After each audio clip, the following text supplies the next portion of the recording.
News, सच जरूरी है। दर्शकों नमस्कार, मैं हूं श्रद्धा तिवारी और आप देख रहे हैं MNS न्यूज टीवी। तो स्वागत है आपका देश की खबरों में। एक नजर आज की हेडलाइंस की ओर। ऑपरेशन सिंदूर में तालमेल की रणनीति पर बंद कमरे में हुई खास बैठक। यूपी के जेवर में लगेगी देश की छठी सेमीकंडक्टर यूनिट। मुंबई की 65 वर्षीय महिला ने SSC बोर्ड में हासिल की 52%। ऑपरेशन सिंदूर की नहीं लगने दी भनक। बिहार निवासी एयर मार्शल के मां पिता बोले। जम्मू कश्मीर के त्राल में जैश के 3 आतंकी हुए ढेर। तो खबरें विस्तार से। ऑपरेशन सिंदूर में तालमेल की रणनीति पर बंद कमरे में हुई खास बैठक। भारतीय सेना की तीनों शाखाओं थल, वायु और नौसेना ने ऑपरेशन सिंदूर की सफलता के पीछे रहे असाधारण तालमेल पर दिल्ली के मानेकशा सेंटर में विचार विमर्श किया। इस बंद कमरे की बैठक में देश की सैन्य तैयारी, बहुडोमेन रणनीतियों और पाकिस्तान द्वारा फैलाए जा रहे गलत प्रचार पर गंभीर चर्चा की गई। चीफ ऑफ डिफेंस स्टाफ समेत सेना के शीर्ष अधिकारी और रक्षा विशेषज्ञों की मौजूदगी में यह रणनीतिक मंथन करीब 30 मिनट चला, जो भारत की सुरक्षा दृष्टिकोण को मजबूती देने की दिशा में एक अहम कदम साबित हो सकता है। बैठक में रक्षा खुफिया एजेंसी द्वारा पाकिस्तान के प्रोपेगेंडा और उसके क्षेत्रीय असर पर चेताया गया है। वहीं एक दिन पहले विदेशी रक्षा अधिकारियों को भी ऑपरेशन सिंदूर की सफलता की जानकारी दी गई, जिसमें भारत की सैन्य ताकत और सटीक रणनीति को वैश्विक मंच पर सराहा गया। इससे साफ है कि भारत अब किसी भी हमले का जवाब सिर्फ रणनीति से नहीं बल्कि अंतर्राष्ट्रीय समर्थन के साथ भी देने की दिशा में काम कर रहा है।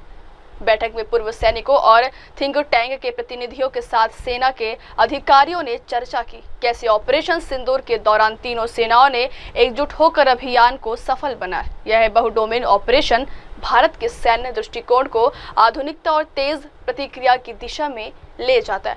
वरिष्ठ अधिकारी इस बात पर सहमत दिखे हैं कि भविष्य में भी ऐसे ही संयुक्त अभियानों की आवश्यकता है। रक्षा खुफिया प्रमुख ने बैठक में पाकिस्तान द्वारा ऑपरेशन सिंदूर को लेकर फैलाई जा रही झूठी सूचनाओं पर चिंता की। भारतीय सेना की तीनों शाखाओं थल, वायु और नौसेना ने ऑपरेशन सिंदूर की सफलता के पीछे रहे असाधारण तालमेल पर दिल्ली के मानेकशा सेंटर में विचार विमर्श किया। इस बंद कमरे की बैठक में देश की सैन्य तैयारी, बहुडोमेन रणनीतियों और पाकिस्तान द्वारा फैलाए जा रहे गलत प्रचार पर गंभीर चर्चा की गई। चीफ ऑफ डिफेंस स्टाफ समेत सेना के शीर्ष अधिकारी और रक्षा विशेषज्ञों की मौजूदगी में यह रणनीतिक मंथन करीब 30 मिनट चला, जो भारत की सुरक्षा दृष्टिकोण को मजबूती देने की दिशा में एक अहम कदम साबित हो सकता है। बैठक में रक्षा खुफिया एजेंसी द्वारा पाकिस्तान के प्रोपेगेंडा और उसके क्षेत्रीय असर पर चेताया गया है। वहीं एक दिन पहले विदेशी रक्षा अधिकारियों को भी ऑपरेशन सिंदूर की सफलता की जानकारी दी गई, जिसमें भारत की सैन्य ताकत और सटीक रणनीति को वैश्विक मंच पर सराहा गया। इससे साफ है कि भारत अब किसी भी हमले का जवाब सिर्फ रणनीति से नहीं बल्कि अंतर्राष्ट्रीय समर्थन के साथ भी देने की दिशा में काम कर रहा है। बैठक में पूर्व सैनिकों और थिंक टैंक के प्रतिनिधियों के साथ सेना के अधिकारियों ने चर्चा की। कैसे ऑपरेशन सिंदूर के दौरान तीनों सेनाओं ने एकजुट होकर अभियान को सफल बनाया। यह बहुडोमेन ऑपरेशन भारत के सैन्य दृष्टिकोण को आधुनिकता और तेज प्रतिक्रिया की दिशा में ले जाता है। वरिष्ठ अधिकारी इस बात पर सहमत दिखे हैं कि भविष्य में भी ऐसे ही संयुक्त अभियानों की आवश्यकता है। रक्षा खुफिया प्रमुख ने बैठक में पाकिस्तान द्वारा ऑपरेशन सिंदूर को लेकर फैलाई जा रही झूठी सूचनाओं पर चिंता की। भारतीय सेना की तीनों शाखाओं थल, वायु और नौसेना ने ऑपरेशन सिंदूर की सफलता के पीछे रहे असाधारण तालमेल पर दिल्ली के मानेकशा सेंटर में विचार विमर्श किया। इस बंद कमरे की बैठक में देश की सैन्य तैयारी, बहुडोमेन रणनीतियों और पाकिस्तान द्वारा फैलाए जा रहे गलत प्रचार पर गंभीर चर्चा की गई। चीफ ऑफ डिफेंस स्टाफ समेत सेना के शीर्ष अधिकारी और रक्षा विशेषज्ञों की मौजूदगी में यह रणनीतिक मंथन करीब 30 मिनट चला, जो भारत की सुरक्षा दृष्टिकोण को मजबूती देने की दिशा में एक अहम कदम साबित हो सकता है।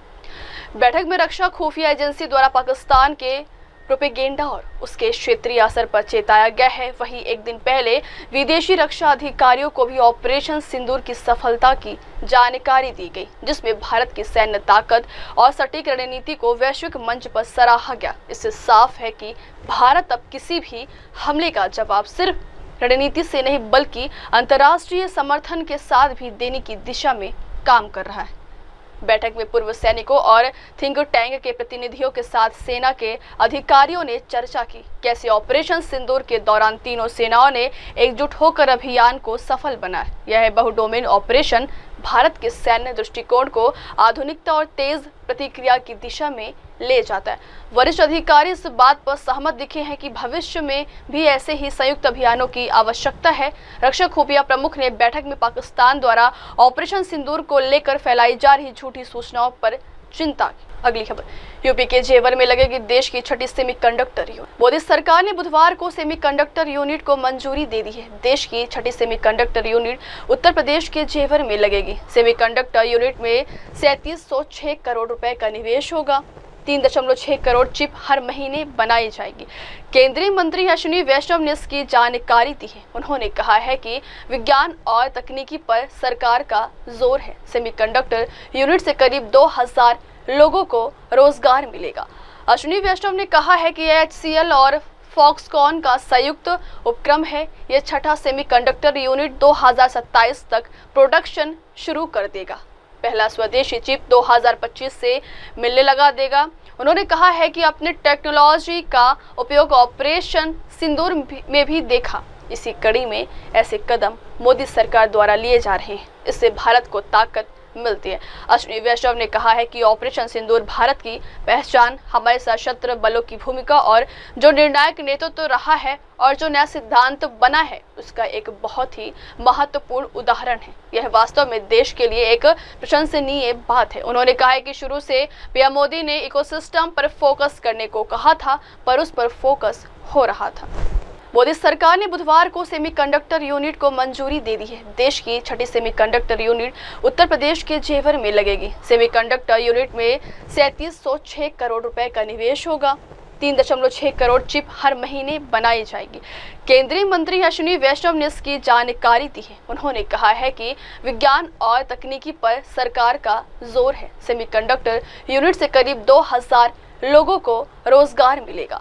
अश्विनी वैष्णव ने कहा है कि HCL और फॉक्सकॉन का संयुक्त उपक्रम है। यह छठा सेमीकंडक्टर यूनिट 2027 तक प्रोडक्शन शुरू कर देगा।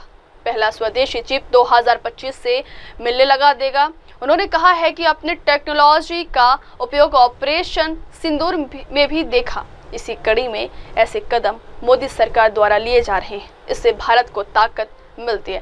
अश्विनी वैष्णव ने कहा है कि ऑपरेशन सिंदूर भारत की पहचान, हमारे सशस्त्र बलों की भूमिका और जो निर्णायक नेतृत्व रहा है और जो नया सिद्धांत बना है उसका एक बहुत ही महत्वपूर्ण उदाहरण है। यह वास्तव में देश के लिए एक प्रशंसनीय बात है। उन्होंने कहा है कि शुरू से पीएम मोदी ने इकोसिस्टम पर फोकस करने को कहा था, पर उस पर फोकस हो रहा था।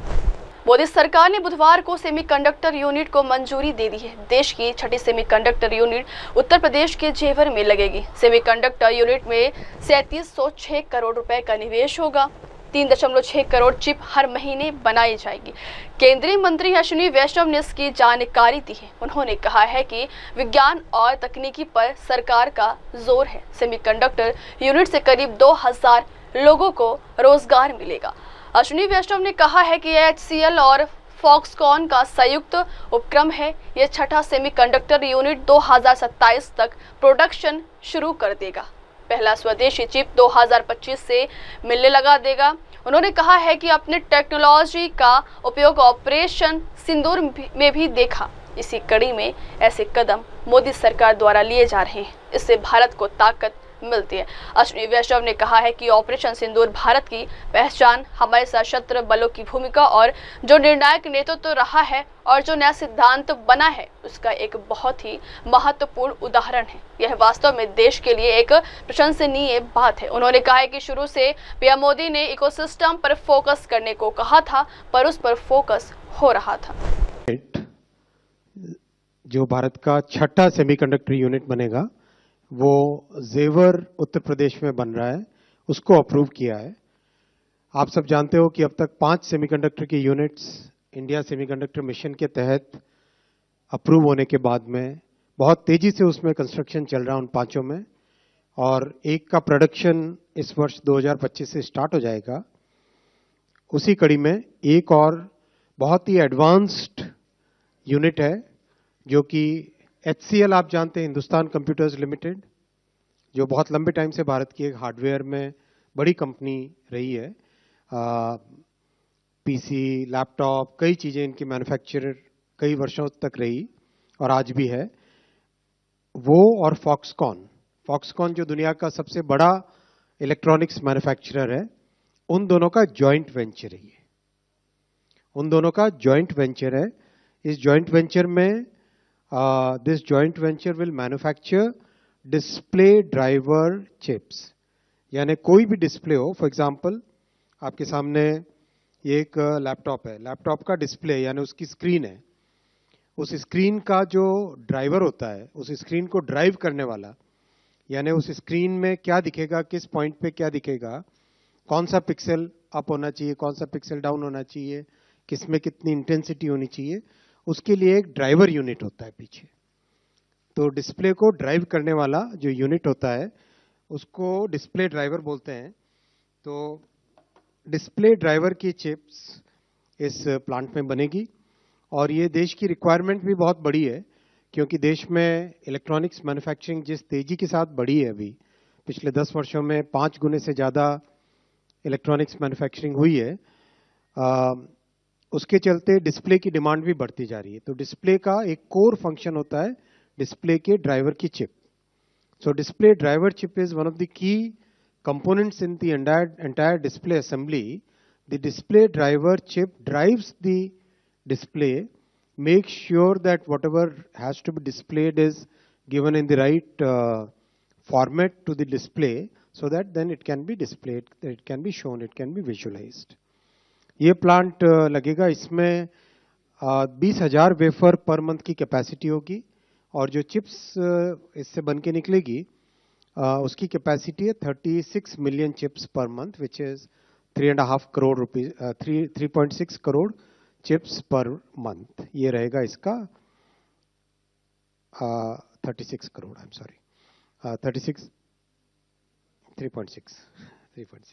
3.6 crore, 36 million chips per month का इसका रहेगा।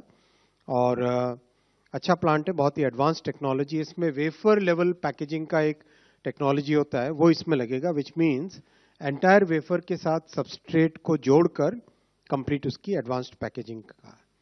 अगली खबर, मुंबई की 65 वर्षीय महिला ने एसएससी बोर्ड में हासिल किए 52%। मुंबई की 65 वर्षीय महिला प्रभावती ने 10वीं की परीक्षा में 52% अंक हासिल किए। उनके पोती सोहम जाधव ने 82% अंक हासिल किए। प्रभावती ने बताया है कि पास होकर मुझे खुशी हुई है कि मेरा पोता भी पास हुआ और मैं भी पास हुई। मेरा पोता अंग्रेजी मीडियम से पास हुआ और मैं मराठी मीडियम से।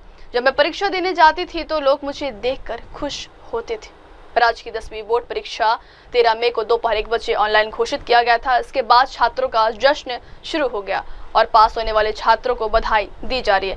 90% से अधिक अंक प्राप्त करने वाले छात्रों की सराहना हो रही है, वहीं 35% अंक प्राप्त करने वाले छात्रों का भी सम्मान किया जा रहा है। खास बात यह है कि इस साल रात शालाओं में कई छात्रों ने अपनी 10वीं परीक्षा उत्तीर्ण की है। अहमदनगर में कुफड़ा पाव विक्रेता महिला ने संघर्ष और मेहनत से 10वीं की परीक्षा पास की। वहीं वहां के एक पूर्व सैनिक ने 10वीं की बोर्ड परीक्षा पास की और अपने बेटे के साथ खुशी मनाई, क्योंकि पिता और बेटे ने एक साथ 10वीं पास की। दूसरी ओर मुंबई में एक दादी ने अपनी पोती के साथ 10वीं की परीक्षा में सफलता प्राप्त की और दोनों का भी बहुत सराहना हो रही है।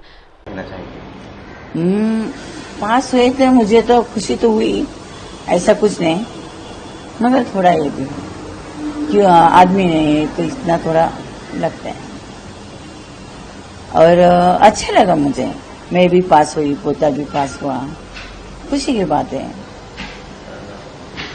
कई बार ऐसा देखा गया है कि जो 10वीं के बच्चे हैं उनके साथ जब एग्जाम देने जाते हैं, बच्चे साथ में हैं, उम्र को लेकर काफ़ी बयानबाजी होती है, बाहर लोग कहते हैं उम्र हो गई है, अब पढ़ नहीं सकते। इसका एक जीता जागता जो है उदाहरण हम देख रहे हैं। उम्र है, 10वीं का एग्जाम क्लियर किया है, सफर कैसा रहा, पोते के साथ कैसा सफर रहा है, कैसी पढ़ाई हुई? हाँ, पोता मेरा तो दूसरे स्कूल में था, वो इंग्लिश मीडियम में, और मैं तो मराठी मीडियम पार्ले में थी। मगर कभी मैं स्कूल में जाती थी वगैरह ना, मुझे परीक्षा देने गई ना अभी, तो सब अच्छे ऐसे कुछ भी नहीं है कि इतनी उम्र में पढ़ते हैं ये वो, मगर उनको बहुत खुशी हुई कि मैं इतना उम्र होके भी मैं परीक्षा देने को आई, तो मुझे सबने हेल्प किया। मैं पार्ला में परीक्षा देने जाती थी, पार्ला कॉलेज के इधर, तो वो लोग भी अच्छे थे। उन्होंने कभी ऐसा दूसरा तीसरा माले पे ऐसा अलग अलग परीक्षा के टाइम आज इधर पेपर हुआ, कल दूसरे माले पे तीसरे माले, ऐसे कभी उन्होंने नहीं किया। इधर एक पहले माले पे तल मंजिले में बिठाया उन्होंने, मुझे एक ऐसा इधर रूम दिया, उधर ही उन्होंने नंबर लिखा था, इधर का नंबर उधर और उधर का नंबर नीचे, ऊपर हमको चढ़ने को नहीं दिया उन्होंने। मुझे इतने रिस्पेक्ट करते थे कि इतना माला नहीं चढ़ेंगे बाबा, दम लगता है ये। और उधर के प्रिंसिपल भी अच्छे थे, और ये थे ना अपने जो कमांडर वगैरह भी उधर थे मुझे अपना, तो वो भी अच्छे थे। उनको बहुत खुशी होती थी कि मुझे। सफर के बारे में बताइए, कैसा रहा सफर? पढ़ाई जो है साथ में करते थे आप, शुरुआत आपने की थी पोते को पढ़ाने से, कैसे अचानक से ये सोचा कि अब एग्जाम? नहीं, मेरा बड़ा वाला पोता है ना, वो पढ़ता था, मुझे वो अभ्यास पढ़ता था ना, तो उसको देख के ना मुझे ऐसा लगा कि कभी उसको मैंने दिया समझो कि प्रथम तुम पानी पी लो, तो उसका ध्यान उधर में नहीं था, ना खाने पे ध्यान रहता था ना किधर भी, तो हम उसको बोलते थे तुम खाना खा लो ये, मगर फिर भी उसके हाथ में किताब था। वो इतने अच्छे बारकाई से किताब पढ़ता था ना, तो जो फोटो रहता है किताब का, जो कुछ भी चित्र होता है उसके नीचे भी वो पढ़ता था ऐसा। तो उससे देख के मुझे ऐसा लगा कि अपन भी पढ़ना चाहिए, क्योंकि मैं तो पढ़ी थी ना क्या, मगर शादी हुई, फिर बच्चे, फिर संसार, ये वो सब इसकी वजह से रह गया क्या। जिम्मेदारियां जो है बखूबी निभाई है आपने। हाँ। जिंदगी में हमने देखा, अब एक नई उपलब्धि भी हासिल की है। कितना कठिन रहा है कि घर की जिम्मेदारियां, बहुत कठिन, पढ़ाई, बच्चों को पढ़ाना, उसके बाद खुद भी पढ़ना, कैसा रहा? नहीं, मगर अभी के दो बातें। अच्छा, मैं पहले तो मेरी तो शादी हो गई, तो मेरा आदमी नौकरी पे थे, तो कुछ ऐसा मुझे तकलीफ नहीं। मेरे बच्चे गाली खाली, मैं घर में ही थी ना, हाउस वाइफ थी, मैं तो कहाँ नहीं जाती थी। बच्चे को संभालना, बच्चे को पढ़ाई करना, उनको स्कूल लेके जाना, लेके आना, यही मेरा काम था, और घर का सब देखने का, अब कपड़ा लत्ता बर्तन पूरा मैं अपना घर का ही करती थी। 10वीं की एग्जाम तो खैर पास किया है आपने, अब 10वीं के आगे का क्या सोचा है? नहीं, ऐसा तो आगे तो मैंने सोचा नहीं है, क्योंकि याद नहीं रहता है। पढ़ना भी तो होता, मगर याद तो रहना चाहिए।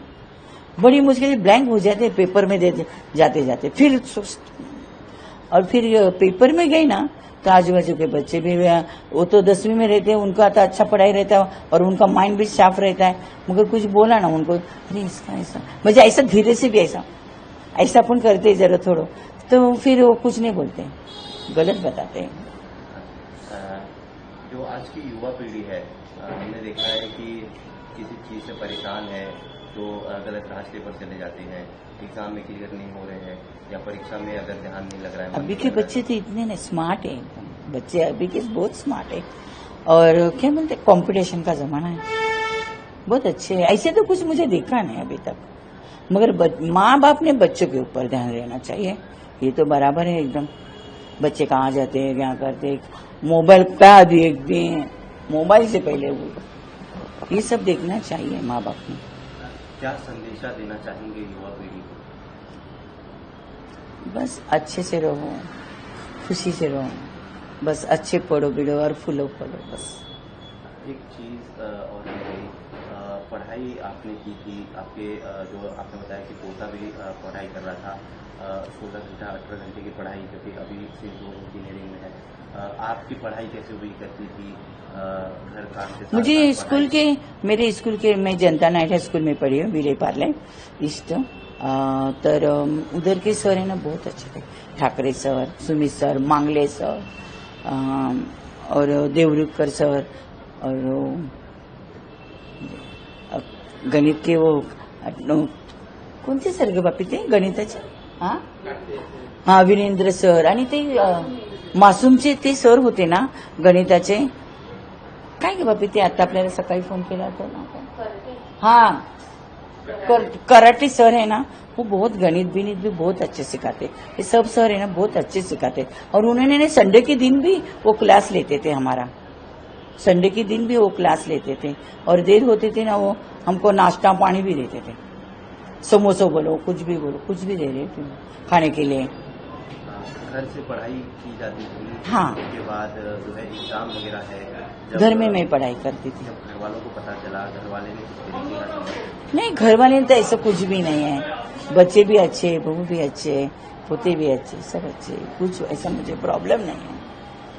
और मैं पढ़ाई करती थी, मेरे बच्चे पूछते कि कहाँ पे तो जाते हैं मम्मी, ऐसा तो कुछ नहीं है बाबा, पढ़ाई जाती है। तो वो बहू में आई थी ना स्कूल में, मैं बोली मुझे जाना है, तो फिर वो आई थी स्कूल में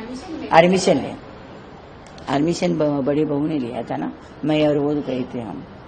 बहू का साथ है, पूरे घर वालों का साथ है। हाँ। कितना महत्वपूर्ण मानते हैं ऐसे परिवार जो है कि अगर सास कुछ चीज कर रही है, बहू मोटिवेट कर रही है, कितना इम्पोर्टेंट मानते हैं इन सारी चीजों को आजकल के समाज में? अभी प्रत्येक का अलग अलग ये रहते हैं। मेरे घर में तो सब अच्छा, ऐसा तो कोई बात नहीं है। बहू भी मेरी बहुत अच्छी है क्या, और मेरे दोनों भी बहू अच्छे हैं, और वो मुझे बहुत हेल्प करते हैं। मेरी तबीयत भी कुछ खराब होती है ना, तो बहुत चिंता में रहते हैं वो लोग, मेरे बहुत काळजी भी करते हैं। मेरा ऑपरेशन हुआ तो रात में उधर रुकते, ये हॉस्पिटल। मेरे बच्चे लोग भी अच्छे हैं, ऐसा कोई भी बात नहीं। पोते भी मेरे अच्छे हैं, सुनते भी हैं, ऐसा कुछ नहीं। ऐसा तो बहू भी मेरा सुनते बिनते, झगड़ा भी होते हैं, ऐसा कुछ नहीं है।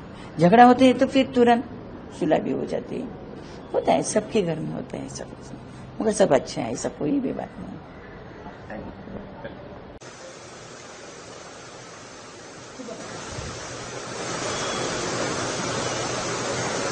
तू कशी बोललीस मला? नाही तर डॅडींचं नाव घे, अशोकचं नाव घेतलंस तरी चालेल. नाही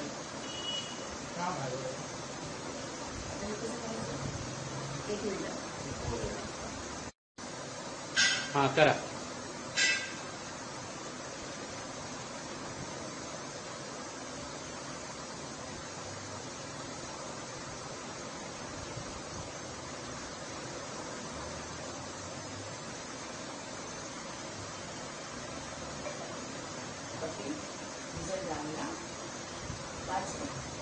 अगली खबर, ऑपरेशन सिंदूर की नहीं लगने दी भनक, बिहार निवासी एयर मार्शल के पिता बोले।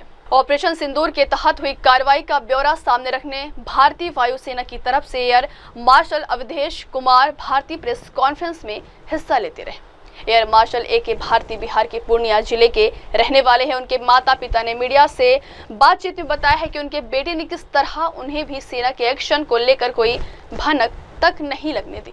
ऑपरेशन सिंदूर और युद्ध के बने हालात को लेकर वो अपने माँ पिता से क्या बात करते थे। ऑपरेशन सिंदूर के तहत चल रहे हवाई अभियानों की निगरानी बिहारी अधिकारी एयर मार्शल अवधेश कुमार भारती कर रहे थे, जो महानिदेशक वायु संचालन है। पूर्णिया जिले के कृत्यानंद नगर प्रखंड अंतर्गत झुन्नी कला गांव के निवासी ए.के. भारती के पिता जीवछ लाल यादव कोशी परियोजना के सेवानिवृत्त लेखाकार हैं। एयर मार्शल की मां उर्मिला देवी और 2 भाई पूर्णिया में ही रहते हैं। सैनिक स्कूल तिलैया से पढ़े एयर मार्शल के दादाजी का सपना था कि उनका पोता वायुसेना ज्वाइन करे।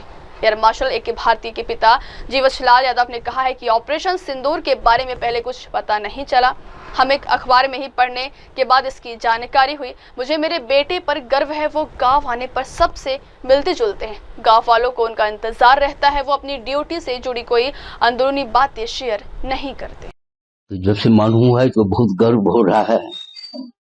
जो है पहले तो ऑपरेशन के पहले तो नहीं मालूम हुआ था, ऑपरेशन के बाद पेपर में आने लगा तो बहुत गर्व हो रहा है।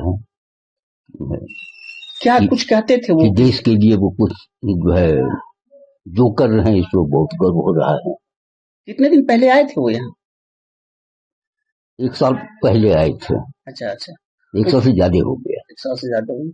तो यहाँ आते हैं तो लोगों के बीच जाना आना उनका रहता है या? हाँ, यहाँ आते हैं तो यहाँ भी सबसे मिलते हैं, गांव भी जाते हैं, गांव से 10 किलोमीटर पर है जी जो निकला गांव, तो वहाँ भी जो है एक रोज रुक करके आदमी से भेंट करते हैं सबसे बहुत, और आदमी सब भी बहुत उनको चाहते हैं वहाँ कि अभी तो भेंट करे, और बहुत साधारण से वहाँ जो है बातचीत करते हैं घरेलू भाषा में। तो कभी कुछ ऐसा बताते होंगे कि आप मेरे बारे में लोगों को नहीं बताइए, सुरक्षा कारणों से, इस तरह की कोई जानकारी आपको बताते होंगे कभी घर के लोगों को?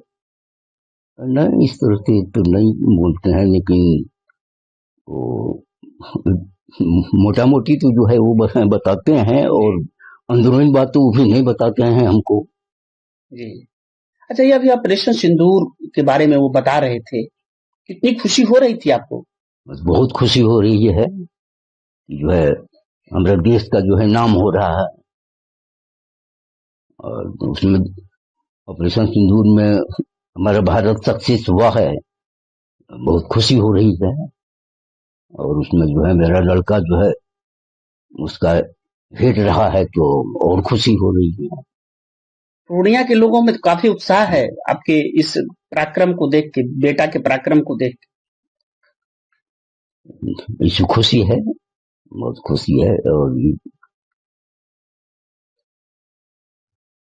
अगली खबर, जम्मू कश्मीर के त्राल में जैश के 3 आतंकी हुए ढेर। जम्मू कश्मीर के पुलवामा जिले के त्राल इलाके के नांदिर गांव में गुरुवार तड़के सुरक्षा बलों के साथ मुठभेड़ में जैश ए मोहम्मद के 3 अज्ञात आतंकवादी मारे गए। केंद्र शासित प्रदेश में 48 घंटे के भीतर यह दूसरी मुठभेड़ है। यह घटना शोपिया जिले के किल्लर इलाके में सुरक्षा बलों द्वारा चलाए गए एक अभियान में लश्कर ए तैयबा के 3 आतंकवादियों को मार गिराने के 2 दिन बाद हुई। मंगलवार को मारे गए 3 आतंकियों में से 2 की पहचान शाहिद कुट्टे और अदनान शफी के रूप में हुई है, जो दोनों शोपिया के रहने वाले। 2023 में लश्कर में शामिल होने वाला कुट्टे पिछले साल 8 अप्रैल को डेनिस रिजॉर्ट में हुई गोलीबारी की घटना में शामिल था, जिसमें 2 जर्मन पर्यटक और एक ड्राइवर घायल हो गए थे। खबरों के मुताबिक वह पिछले साल मई में शोपिया के हीरपोरा में भाजपा सरपंच की हत्या में भी शामिल था। सुरक्षा बलों को जानकारी मिली थी कि दक्षिण कश्मीर में शोपिया में चंपाथार इलाके में कुछ आतंकी छिपे हुए हैं। यह आतंकी किसी बड़ी घटना को अंजाम देने की योजना बना रहे थे। सुरक्षा बलों ने सर्च अभियान चलाया। इसी दौरान सुरक्षा बलों ने आतंकियों के ठिकानों को चारों ओर से घेर लिया है। आतंकियों को सरेंडर करने को कहा गया है। इस दौरान सेना और आतंकियों में मुठभेड़ हो गई। जम्मू कश्मीर के पुलवामा जिले के त्राल इलाके के नांदिर गांव में गुरुवार तड़के सुरक्षा बलों के साथ मुठभेड़ में जैश ए मोहम्मद के 3 अज्ञात आतंकवादी मारे गए। केंद्र शासित प्रदेश में 48 घंटे के भीतर यह दूसरी मुठभेड़ है। यह घटना शोपिया जिले के किल्लर इलाके में सुरक्षा बलों द्वारा चलाए गए एक अभियान में लश्कर ए तैयबा के 3 आतंकवादियों को मार गिराने के 2 दिन बाद हुई। मंगलवार को मारे गए 3 आतंकियों में से 2 की पहचान शाहिद कुट्टे और अदनान शफी के रूप में हुई है, जो दोनों शोपिया के रहने वाले। 2023 में लश्कर में शामिल होने वाला कुट्टे पिछले साल 8 अप्रैल को डेनिस रिजॉर्ट में हुई गोलीबारी की घटना में शामिल था, जिसमें 2 जर्मन पर्यटक और एक ड्राइवर घायल हो गए थे। खबरों के मुताबिक वह पिछले साल मई में शोपिया के हीरपोरा में भाजपा सरपंच की हत्या में भी शामिल था। सुरक्षा बलों को जानकारी मिली थी कि दक्षिण कश्मीर में शोपिया में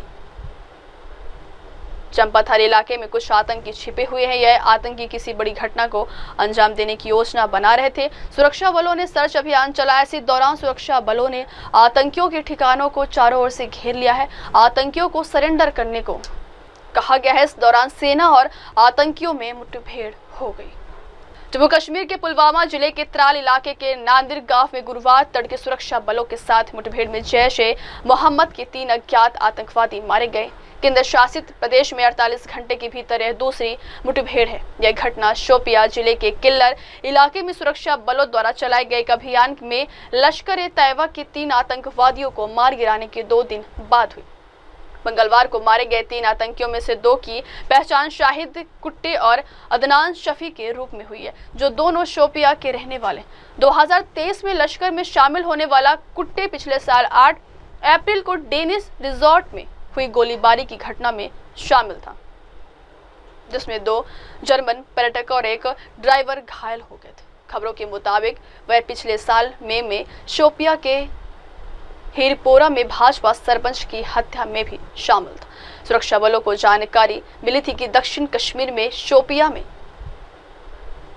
चंपाथारी इलाके में कुछ आतंकी छिपे हुए हैं। यह आतंकी किसी बड़ी घटना को अंजाम देने की योजना बना रहे थे। सुरक्षा बलों ने सर्च अभियान चलाया। इसी दौरान सुरक्षा बलों ने आतंकियों के ठिकानों को चारों ओर से घेर लिया है। आतंकियों को सरेंडर करने को कहा गया है। इस दौरान सेना और आतंकियों में मुठभेड़ हो गई। अब वक्त हो चला दर्शकों ब्रेक का। ब्रेक के बाद की खबरें मेरे सहयोगी मीनल के साथ। तब तक के लिए देखते रहिए देश और दुनिया की तमाम बड़ी खबरें। धन्यवाद। हाय हेलो नमस्कार, मैं हूं पंकज विष्णु और आप देख रहे हैं MNS न्यूज। आप देख रहे हैं MNS न्यूज, सच जरूरी।